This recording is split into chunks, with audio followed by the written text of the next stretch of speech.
অত্যন্ত পবিত্র তিথি মাধব তিথি, ভকতি জননী প্রেমলতিকার মূল, হচ্ছে মাধব তিথি।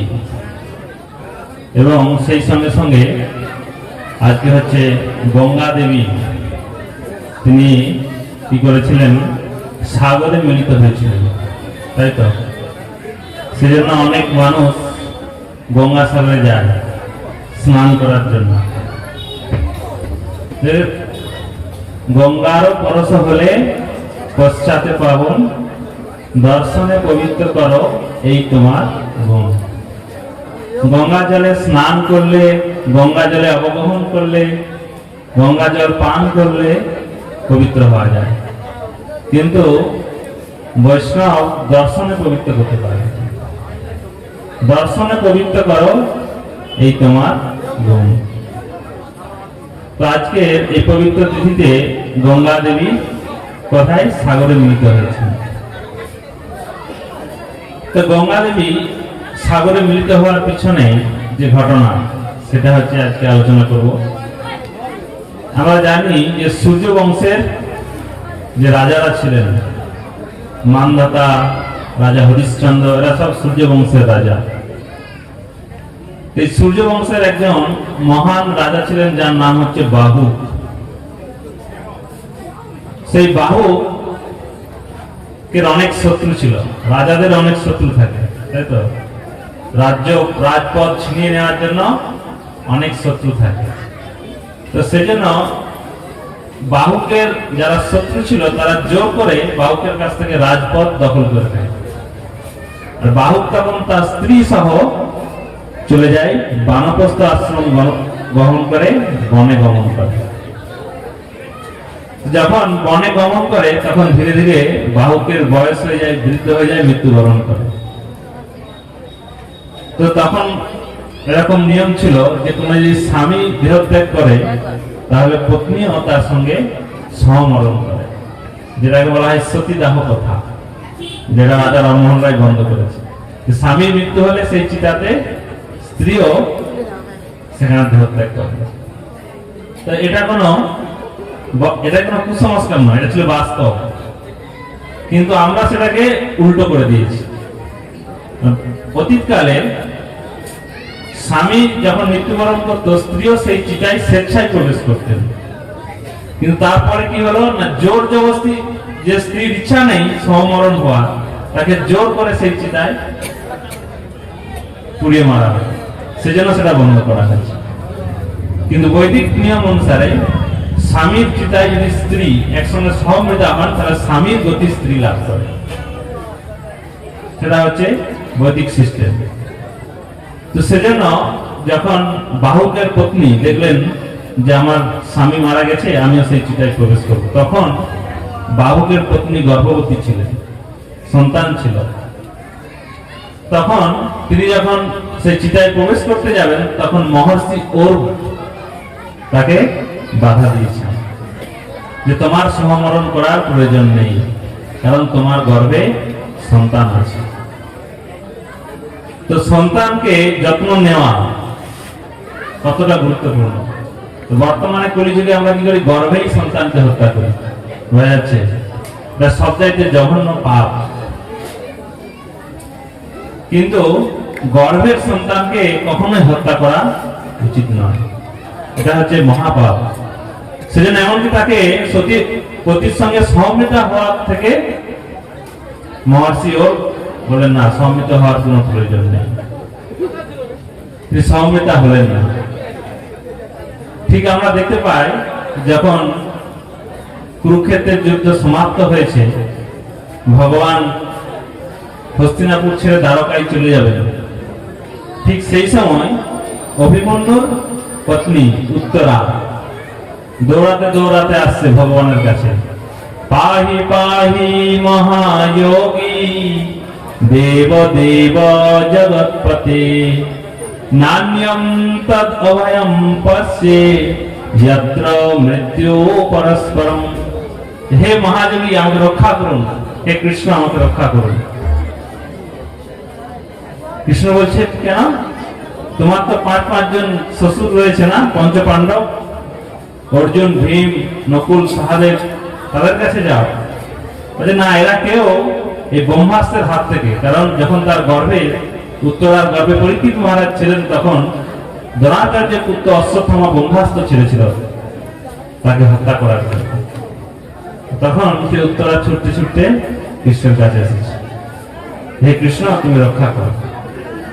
তখন কৃষ্ণ প্রশ্ন করছেন, তোমার তো বেঁচে থাকার এত ইচ্ছা কিসে? তোমার তো স্বামী মারা গেছে, তোমার বেঁচে থেকে কি হবে? তখন উত্তরা বলছেন, আমি আমার জন্য চিন্তা করছি না, কিন্তু আমার গর্ভে যে সন্তানটি রয়েছে সেটির জন্য আমি চিন্তা করছি। তাই হে কৃষ্ণ, দয়া করে আমার মৃত্যু হোক, কিন্তু আমার গর্ভস্থ সন্তানটি যেন সুরক্ষিত থাকে। তো সেজন্য যে ভ্রূণ হত্যা, এটা একটা মহাপাপ। এটা বর্তমানে খুব প্রচলন হয়ে গেছে। অনেকেই গর্ভের মধ্যে মায়েরা সন্তানকে হত্যা করছে, এটা মহাপাপ। তো ওর তাকে ওই বাহুকের পত্নীকে সহমৃতা হতে দিলেন না। তো বাহুকের অনেক পত্নী ছিল। যখন অন্যান্য পত্নীরা দেখছে কি যে একজন পত্নী গর্ভবতী হয়েছে আর বাকিদের সন্তান নেই, তখন কি হবে? স্বাভাবিকভাবেই তার প্রতি ঈর্ষা হবে। ঠিক যেমন মহারাজ চিত্রকেতু কত পত্নী ছিল? 1 কোটি পত্নী ছিল, কারো সন্তান ছিল না। একটা বিবাহ করে সন্তান হয় না, আবার একটা বিবাহ করে, এই করতে করতে 1 কোটি পত্নী গ্রহণ করেছে, কোনো সন্তান নেই। যখন অঙ্গিরা ঋষির আশীর্বাদে একটা সন্তান হলো, তখন অন্যান্য পত্নীরা কি করলো? বিষ খাইয়ে মেরে দিল। কারণ কি? রাজা ওই পত্নীটাকে ভালোবাসবে যার সন্তান হয়েছে, আর বাকি পত্নীর কাছে যাবে না, তো সেই জন্য তাকে বিষ খাইয়ে মেরে দিল। ঠিক সেই একই ঘটনা এই বাহুকের পত্নীর সঙ্গে হয়েছে। অন্যান্য সপত্নীরা চিন্তা করছেন যে এর গর্ভে সন্তান রয়েছে, আমরা নিঃসন্তান, তাই একে সন্তানকে হত্যা করতে হবে। সেজন্য খাবারের সঙ্গে বিষ দিয়ে খাইয়ে দিয়েছে। কিন্তু মহর্ষি উর্বের আশীর্বাদে সেই সন্তানের কিছু হয়নি। তার যথা সময় তার সন্তান প্রসব করছে, তার নাম হচ্ছে সগর। বুঝাচ্ছে? সগর, যার নাম অনুসারে নাম হচ্ছে সাগর। সগর, স মানে সহ, গড় মানে 20। তো বাহুকের পত্নীর গর্ভ থেকে 20 এবং সন্তান দুটোই জন্মগ্রহণ করেছে। 20 আলাদাভাবে জন্মগ্রহণ করেছে, 20 সহ জন্মগ্রহণ করেছে, সেই জন্য তার নাম হচ্ছে সগর। সেই মহারাজ সগর তখন সূর্য বংশের রাজা, এবং তখন তিনি পৃথিবী শাসন করছেন ওর মহর্ষি উর্বের তত্ত্বাবধানে। তারও 2 জন পত্নী ছিল, একজনের নাম হচ্ছে সুমতি, আর একজনের নাম হচ্ছে কেশিনী। 2 জন পত্নী। তো মহর্ষি উর্ব তাকে দিয়ে অশ্বমেধ যজ্ঞ করাচ্ছেন। অশ্বমেধ যজ্ঞ মানে কি? অশ্ব যজ্ঞাশ্ব থাকবে, সেই যজ্ঞাশ্ব চুরি করে নিয়ে চলে গেছে কে? ইন্দ্র। কেন ইন্দ্র সবসময় মাঝে মাঝে চুরি করে? কারণ যখন এই মর্তলোকে কেউ অনেক যজ্ঞ করে, তপস্যা করে, তখন ইন্দ্রের চিন্তা হয়ে যায় যে আমার পথটা বোধহয় এবার যাবে। কারণ 100টা অশ্বমেধ যজ্ঞ করলে ইন্দ্রপদ। তো ইন্দ্র চিন্তা করছে, এই যদি অশ্বমেধ যজ্ঞ সম্পাদন করে তাহলে আমার গতিটা যাবে, কারণ এ আবার ইন্দ্রপদে অভিষিক্ত হয়ে যাবে। সেজন্য ইন্দ্র কি করেছে? ওই সগর রাজার যে যজ্ঞাশ্ব অশ্বমেধ যজ্ঞ করছিল, সেই যজ্ঞাশ্বকে চুরি করে নিয়ে চলে গেছে। তো যজ্ঞ সম্পাদন হবে না, যজ্ঞাশ্ব নেই। তখন সগর রাজার যে প্রথম পত্নী সুমতি, তার ছিল 60,000 সন্তান। সেই 60,000 সন্তানকে বলছে যাও যজ্ঞাশ্ব খুঁজে নিয়ে আসো। তখন সেই 60,000 সন্তান মিলে গোটা পৃথিবী খুঁজছে সেই যজ্ঞাশ্বকে, কোথাও খুঁজে না পেয়ে পৃথিবীকে খনন করতে শুরু করছে, খুঁজছে। 60,000 সন্তান মিলে পৃথিবী খনন করছে। সেই খনন করতে করতে এমন গর্ত হয়ে গেছে সাগর। আমরা যে এই সাগর দেখতে পাচ্ছি, এই সাগরটা এই সগর রাজার যে প্রথম পত্নী সুমতি, তার 60,000 সন্তান মিলে খনন করেছে যজ্ঞাশ্ব খোঁজার জন্য। খনন করতে করতে এরকম গর্ত হয়ে গেছে, সাগর হয়ে গেছে। তো এরকম পৃথিবী খনন করতে করতে দেখছেন যে কপিল মুনির আশ্রমে যজ্ঞাশ্ব বাঁধা রয়েছে।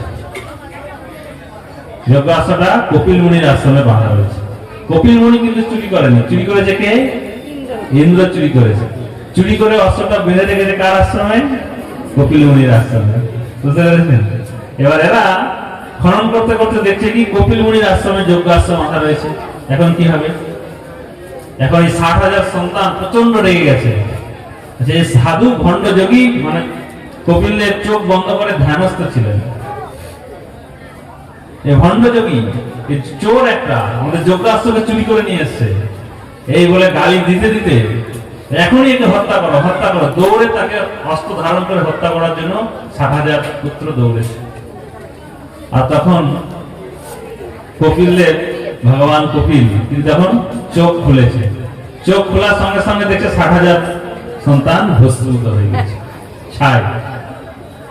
কেন? অনেকে বর্ণনা করে যে কপিল দেবের ক্রোধে এই 60,000 সন্তান মৃত্যু হয়েছে। না, প্রকৃতপক্ষে কপিল দেব ছিলেন ভগবান। ভগবান সবসময় সত্য, শুদ্ধ সত্যে থাকেন। তো সেখানে ভগবানের মধ্যে কোনো ক্রোধ আসতে পারে না। ক্রোধ তমগুণ থেকে আসে।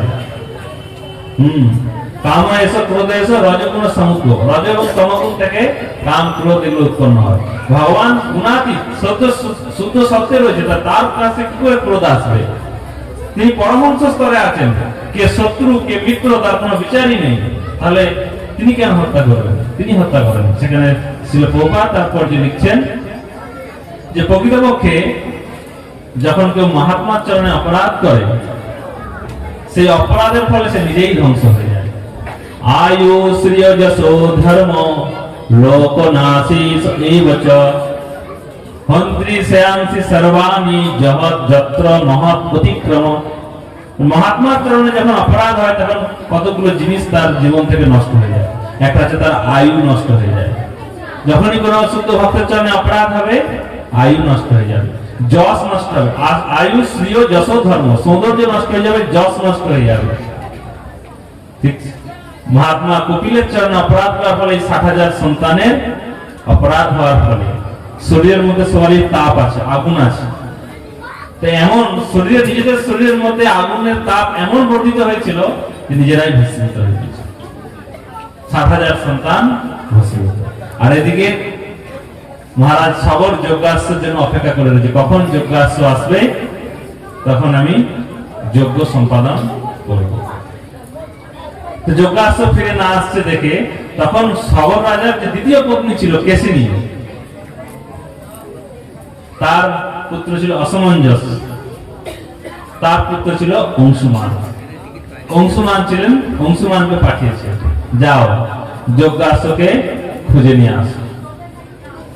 তো অংশুমান তার পিতৃব্যদের পথ অনুসরণ করে খুঁজতে খুঁজতে কপিল দেবের আশ্রমে আসেন। তো কপিল মুনির আশ্রমে এসে দেখছেন সেই যজ্ঞাশ্ব বাঁধা রয়েছে। তখন তিনি কপিল দেবের অনেক স্তব স্তুতি করলেন। হরে কৃষ্ণ কৃষ্ণ কৃষ্ণ হরে হরে, হরে রাম রাম রাম হরে হরে।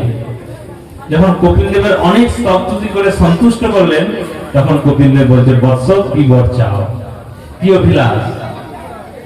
তখন অংশুমান বলছেন যে যজ্ঞাশ্বকে আমি ফিরিয়ে নিয়ে যেতে চাই, কারণ মহারাজ সবর যজ্ঞ সম্পাদন করতে চাইছে, সমাপ্ত করতে চাইছে। তো কপিল দেব সে যজ্ঞাশ্ব তাকে ফিরিয়ে দিয়েছে। এবং সেই সঙ্গে সঙ্গে অংশুমান আরেকটা জিনিস জানতে চেয়েছেন যে আমাদের এই যে 60,000 পিতৃব্য যে ভস্মীভূত হয়ে গেছে তাদের উদ্ধার কি করে হবে? তখন কপিল দেব বলছে, স্বয়ং গঙ্গা দেবীর জল যদি স্পর্শ হয় তাহলে একমাত্র তোমার এই 60,000 পিতৃব্য উদ্ধার লাভ করতে পারে। তো অংশুমান এই বার্তা নিয়ে এবং সেই যজ্ঞাস্ত্র নিয়ে সবর রাজার কাছে ফিরে আসে। তো সবর রাজা যজ্ঞ সম্পাদন করেছেন, কমপ্লিট হয়েছে, কিন্তু এখন চিন্তা হচ্ছে কি এই 60,000 সন্তানদের কিভাবে উদ্ধার হবে। গঙ্গাকে আনয়ন করতে হবে এই জগতে। তখন অংশুমান তপস্যা শুরু করেছে। তিনি আনতে সমর্থ হয়নি। তারপরে অংশুমানের পুত্র ছিল দিলীপ, সেও অনেক হাজার হাজার বছর ধরে অনেক তপস্যা করেছে, তাও গঙ্গা অবতরণ করেনি। তারপরে তার পুত্র হচ্ছে ভগীরথ। সেই ভগীরথ হাজার হাজার বছর ধরে তপস্যা করার পর গঙ্গা মাতা সন্তুষ্ট হয়ে তাকে দেখা দিচ্ছে, হে বৎস, তোমার তপস্যায় আমি সন্তুষ্ট হয়েছি, বলো তুমি কি বর চাও? না, হে মাতো, আমার 60,000 পিতৃব্যকে আমাকে উদ্ধার করতে হবে, আপনাকে এই পৃথিবী লোকে আসতে হবে, মর্ত লোকে আসতে হবে। তখন গঙ্গা মাতা বলছেন, আমি এই জগতে আসতে পারি, কিন্তু একটা শর্ত, দুইটা শর্ত। প্রথম হচ্ছে, আমি যখন উপর থেকে এখানে পড়ব, আমার এত বেগ, কে আমার এই বেগকে ধারণ করবে? এই পৃথিবীতে পড়া মাত্রই পৃথিবী ভেদ করে আমি পাতালে চলে যাব, আমার এই বেগকে কে ধারণ করবে? একটা। আর দ্বিতীয় হচ্ছে, এই জগতের সমস্ত পাপাচারী মানুষ আমার জলে স্নান করবে, আর তাদের সমস্ত পাপ আমার মুখে দিয়ে যাবে, সেই পাপের হাত থেকে আমি কিভাবে মুক্ত হব? তাই এই দুটি সমস্যার সমাধান তুমি যদি করতে পারো, তাহলে আমি জগতে অবতীর্ণ হব। তখন ভগীরথ বললেন, ঠিক আছে। প্রথমে তিনি চিন্তা করলেন, আপনার এই বেগ ধারণ করতে পারে একমাত্র মহাদেব শিবজি। তাই ভগীরথ কি করেছিলেন?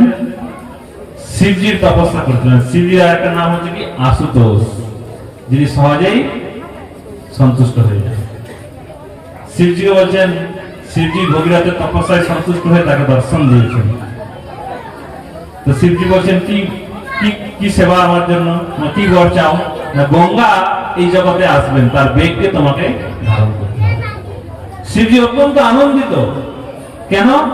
বলছে, অবশ্যই আমি গঙ্গাকে ধারণ করবো মস্তকে, কারণ গঙ্গা দেবী হচ্ছে ভগবানের চরণামৃত। এতদিন পরে ভগবানের চরণামৃত আমি মস্তকে ধারণ করব। শিবজি রাজি হয়েছেন। আর দ্বিতীয় শর্ত কি ছিল? যে এই জগতের পাপী মানুষ আমার মুখে স্নান করবে, আর সমস্ত পাপ আমার মুখে ছেড়ে যাবে, তাহলে আমার উদ্ধার, সেই পাপের দ্বারা আমি কলুষিত হব, তাহলে সেখান থেকে আমি কিভাবে মুক্ত হব? তখন ভগীরথ বলেছেন, যখন বৈষ্ণবেরা, ভক্ত, শুদ্ধ ভক্ত যখন তোমার জলে স্নান করবে, তখন সমস্ত পাপ থেকেও তোমাকে মুক্ত করে দেবে। হয়ে যাচ্ছে। শ্রীমদ ভাগবতে বলা হচ্ছে, মহৎ বিদা ভাগবতা তীর্থভূতা স্বয়ং বিভো তীর্থি কুর্বন্তি তীর্থানি সন্তস্থেন গদাভূতা। ভগবানের শুদ্ধ ভক্তরা হচ্ছে কিরকম? না, ভ্রাম্যমান তীর্থ। মানুষ তীর্থে যায়, তীর্থে গিয়ে তাদের সমস্ত পাপকে ছেড়ে আসে, কিন্তু মহাত্মারা যখন তীর্থে গিয়ে সেই তীর্থের জলে স্নান করে, তীর্থকে পর্যন্ত পবিত্র করে দেয়। তীর্থি কুর্বন্তি তীর্থানি সন্তস্থেন গদাভূতা।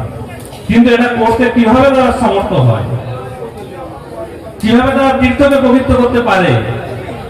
তার কারণ হচ্ছে, তোমারও হৃদয়ে সদা গোবিন্দ বিশ্রাম। যেহেতু শুদ্ধ ভক্তের হৃদয়ে গোবিন্দ আছে, আর সেই ভক্ত যখন স্নান করে, তখন কি হয়? গোবিন্দ কৃষ্ণের কৃপায় পবিত্র হয়ে যায় সবকিছু। সেজন্য তো গঙ্গা দেবী এই জগতে অবতীর্ণ হলেন, শিবজি ধারণ করলেন। তারপর দ্রুত বেগে ভগীরথের পিছনে পিছনে দৌড়াতে দৌড়াতে আসছেন। ভগীরথ সামনে রথে করে দৌড়াচ্ছেন, আর পিছনে মা গঙ্গা আসছেন। তো আস্তে আস্তে যখন নবদ্বীপে এসে উপস্থিত হয়েছে, নবদ্বীপ ধাম কি জয়! কারা কারা মায়াপুরে গেছেন? তো সেখানে গঙ্গা প্রবাহিত হয়। তো যখন গঙ্গা দেবী ভগীরথের পিছনে পিছনে মায়াপুর ধামে এসে উপস্থিত হয়, তখন গঙ্গা মাতা চিন্তা করছে যে আর কিছুদিন পরেই সত্যযুগের ঘটনা। এটা কখনকার? সত্যযুগের ঘটনা। তখন কলিযুগ অনেক দেরি পরে আসবে। তো তখন গঙ্গা মাতা চিন্তা করছেন আর 1-2 মাসের মধ্যেই ফাল্গুনী পূর্ণিমা এসে উপস্থিত হবে, অর্থাৎ চৈতন্য মহাপ্রভুর আবির্ভাব। তো গঙ্গা দেবী বলেন আমি এখানে আরো কিছুদিন অপেক্ষা করব। এই ফাল্গুনী পূর্ণিমা, গৌর পূর্ণিমা, চৈতন্য মহাপ্রভুর আবির্ভাব উৎসব উদযাপন করে তারপর আমি সাগরে যেয়ে মিলিত হব। তো কয়েকদিন সেখানে অবস্থান করলেন, সেই জন্য সেই জায়গাটার নাম হয়ে গেছে গঙ্গা নগর, এখনো আছে। তারপরে যখন ভগীরথের পিছনে পিছনে আসছেন মা গঙ্গা, আস্তে আস্তে করে জন্মুমুনির আশ্রম। তো মা গঙ্গা কি করেছে, জন্মুমুনি আশ্রমে রয়েছে, অনেক কোষাকুষি রয়েছে, ভগবানের অর্চনা করে পূজা করে। মা গঙ্গা আশ্রমের সবকিছু পূজার উপকরণ ভাসিয়ে নিয়ে চলে যাচ্ছেন।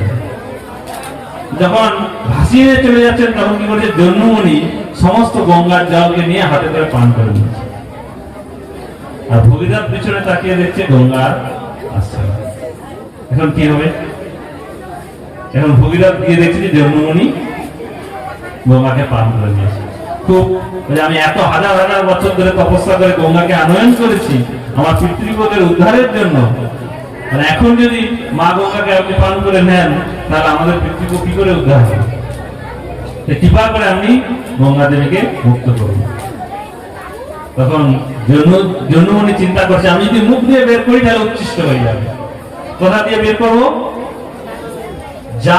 জাংকে কেটে গঙ্গাকে বের করেছিলেন। সেই জন্য গঙ্গা আর একটা নাম হচ্ছে জাহ্নবী, জন্মুমুনির কন্যা জাহ্নবী। তো সেখান থেকে মুক্ত হওয়ার পর গঙ্গা সাগরে এসে আজকের দিনে মিলিত হয়েছে গঙ্গা সাগর। যখন সেই 7,000 পিতৃব্যদের যে ভস্মীভূত হয়েছিল, সেখানে যখন স্পর্শ করেছে সমস্ত পিতৃব্য মুক্ত হয়ে স্বর্গে ফিরে গেছে। হরে কৃষ্ণ কৃষ্ণ কৃষ্ণ হরে হরে, হরে রাম রাম রাম হরে হরে।